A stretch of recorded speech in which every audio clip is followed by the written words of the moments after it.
Hola, muy buenas tardes. Soy estudiante de la Universidad de Vizcaya en licenciatura en Arquitectura del campus Mérida.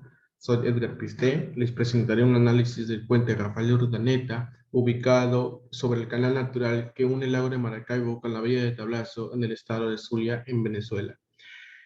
Este puente fue construido o inició su construcción en 1958 y finalizó después de 4 años, el 24 de agosto de 1962. Su autor fue Ricardo Morandi.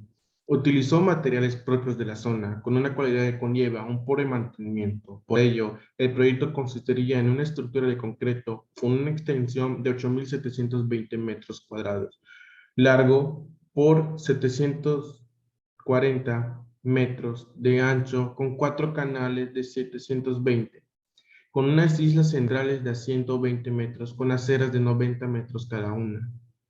Tenía la capacidad de las áreas centrales con 400 metros y por la parte inferior permitiría el paso de barcos de hasta 1.000 toneladas, sino la creación de un distribuidor con vías al norte y al sur de Maracaibo.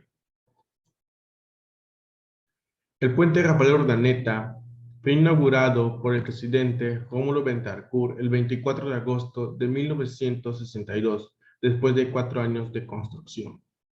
Como todo proyecto, el puente sobre el lago Maracaibo, Rafael Urdaneta, se inicia con un croquis. Este proyecto cuenta con una base sólida de 2.180 pilotes. Sobre los pilotes se construyeron los cabezales y por cada cabezal durante todo el proyecto son sostenidos por 62 pilotes, con la estructura de 92 metros y una longitud de promedio de 57.75 metros. En cada extremo de las vigas están las mensos y los elementos que sirven como engranaje entre una viga y la otra. Cuenta con 4 carriles de circulación para automóviles de 3.60 metros cada uno y separados por una isla central de 120 con 2 aceras por 90 de cada uno, y posee en total 135 tramos, de los cuales 5 de ellos son centrales de 235 metros de luz, sostenidos por cables de acero de alta resistencia. Los 130 tramos restantes son de 57 metros de luz. Toda su cimentación está anclada en el fondo del lago Maracaibo a una profundidad de 60 metros.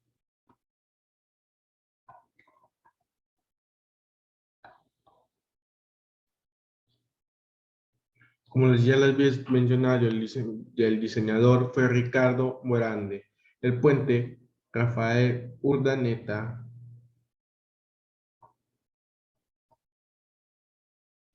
es una obra magnífica. Su autor, nacido en Roma el 1 de septiembre de 1902 y fallecido el 25 de diciembre de 1989, es un ingeniero civil italiano conocido principalmente por su interés en el uso del hormigón armado, como se puede observar en su magnífica expresión en este puente. Después de graduarse en 1927, Morandi adquirió experiencia en Calabria, trabajando con hormigón armado en zonas dañadas por sismos. Morandi fue un profesor de diseño de puentes tanto en la Universidad de Florencia como en la de Roma. Entre sus últimos trabajos está el aeropuerto Fiumicino en Roma en 1970. Uno de los demás proyectos de este gran diseñador reconocido son el puente Amerigo Vespucio en Florencia en 1957 y el viaducto Bizantis de 1958. Entre los materiales está conformado prácticamente en toda su estructura de concreto y acero pretensado. Para esta estructura del puente se necesitaron 3 millones de sacos de cemento de 46 kilogramos y 20.000 toneladas de cavía de corriente especial. Entre otras cualidades, también se usaron 67.483 metros lineales de pilotes de perforación redondos con un diámetro exterior de 135 metros y con una capacidad portante de más de 675 toneladas. También se usaron 25.668 metros lineales de pilotes de Inca redondos con un diámetro exterior de 91.4 centímetros y una capacidad portante de no menos de 675 toneladas. 6.338 metros de unidades de pilotes de fija cuadrados de 50 por 50 centímetros macizos y con una capacidad portante de hasta 75 toneladas. En toda la etapa de mayor actividad se emplearon 2.630 trabajadores, de los cuales el 30% provenía de Venezuela. Para la selección de estos materiales fue de bastante importancia de acuerdo al mantenimiento previstos a largo plazo. Todo puente relacionado con estructuras metálicas fue descartado por el Consorcio de Maracaibo después de la licitación del concurso para el puente. Se optó por el de Morandi, ya que en toda esa estructura consistía en concreto. Esto hacía que la corrosión de 1 a 2 milímetros por año no le afectara en lo más mínimo, reduciendo el mantenimiento a miles de pesos. El proceso constructivo se basa en una serie de pasos que va desde los sondeos topográficos, la excavación, los cabezales, los fustes y las vigas mesa. Que la excavación de no más de 90 metros bajo el nivel del mar, la cimentación ancladas al fondo marino y los cabezales que soportaría los pilotes, ya que servirían como cimentación, y los fustes que irían sobre los cabezales, y las vigas mesas que serían el toque final para el que serviría como los viaductos finales. Para las excavaciones se tuvieron que hacer estudios de suelos basados en 11 sondeos paranométricos. Estos sondeos se habían realizado a lo largo del eje del puente intervalados de aproximadamente 900 metros, según de los resultados obtenidos. El fondo del lago consistía en una capa de fango blanco de espesor variable y por debajo de las capas de arena sólida y de carácter levemente arcilloso. Esto apareció ser homogéneo y satisfactorio a juzgar por los resultados de estos sondeos. La mayoría de las perforaciones se hicieron con un diámetro de Inca de 2 pulgadas con una cuchara STP que se atornillaba a la rosca dispuesta en la punta de la barra hueca de la perforación. Para la cimentación, se tuvieron que hacer varios estudios y perforaciones desde 90 metros bajo el nivel del mar hasta llegar a una capa de arcilla dura que puede soportar pilotes de hasta 40 toneladas, que soportarían un aproximado de 750 toneladas para la superestructura. La cimentación de las pilas 115 a las 135 de los tramos de 36 metros se hizo con pilotes hincados de concreto de 50 por 50 centímetros. Las fundaciones 1 y 19 del lado occidental. Las mayores cargas se produjeron con la siguiente condición: las cargas permanentes, cargas de tráfico isométricas y cargas que vienen de la cara opuesta del lado cargado del puente. Los pesos de los pilotes, que serían rellenados de concreto, fue superior a 100 toneladas de la mayoría de los casos y hubo que tomarlos en cuenta en los cálculos estructurales. Y en el caso de la fricción lateral negativa, después de haber efectuado estudios detenidos sobre la flexión lateral producida por la consolidación de las capas de fango, se fijó este valor de 1 tonelada por metro cuadrado, resultándose por cargas de pilotes de 80 a 140 toneladas.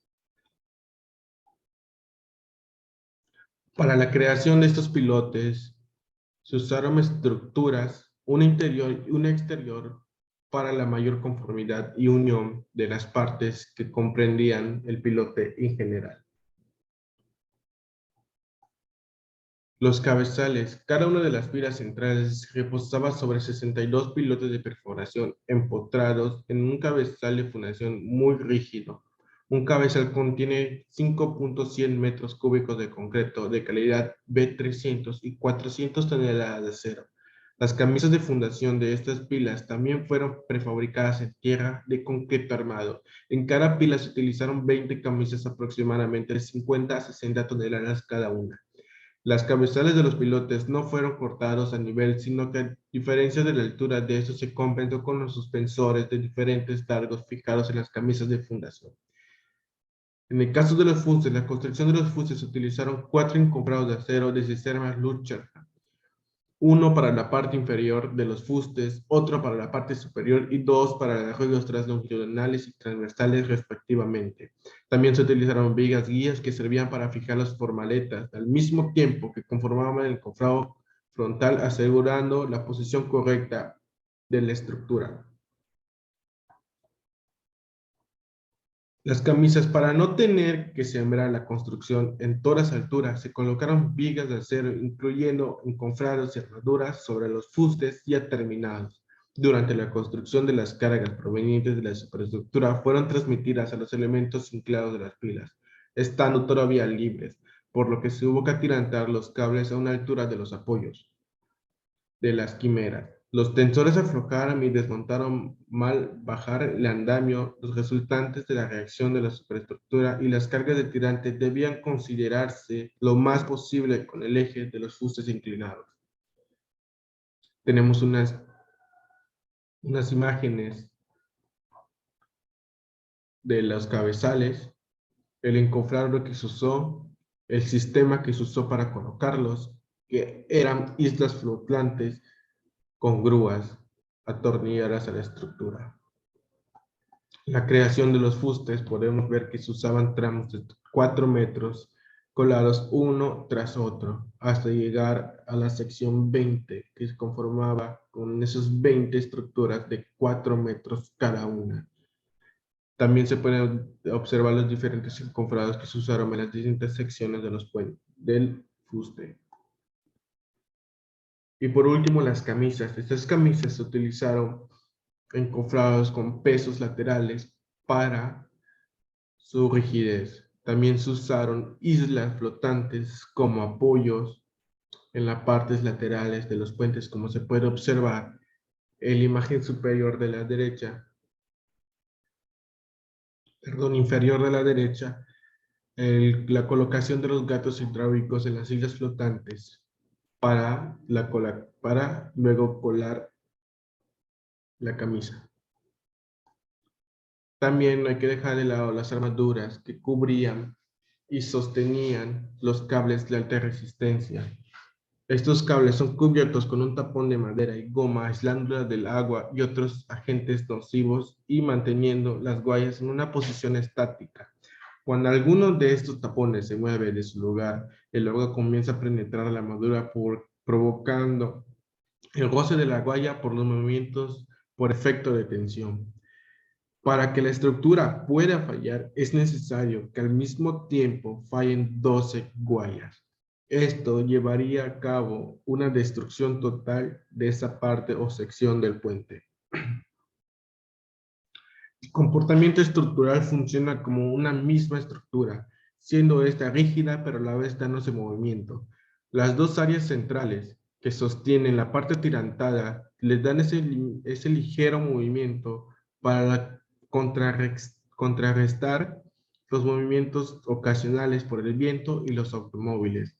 Las partes que sostienen el eje central, que son en forma de X, eso les da rigidez al puente y sirven como base y solo están simplemente apoyadas. Para las uniones de extremo a extremo de las camisas, que serán los viaductos finales para la circulación de los automóviles, se usaron rodillos especiales que le permitían un ligero movimiento de 4 centímetros, así contrarrestar todas las fuerzas ocasionales. Y eso sería todo de mi parte.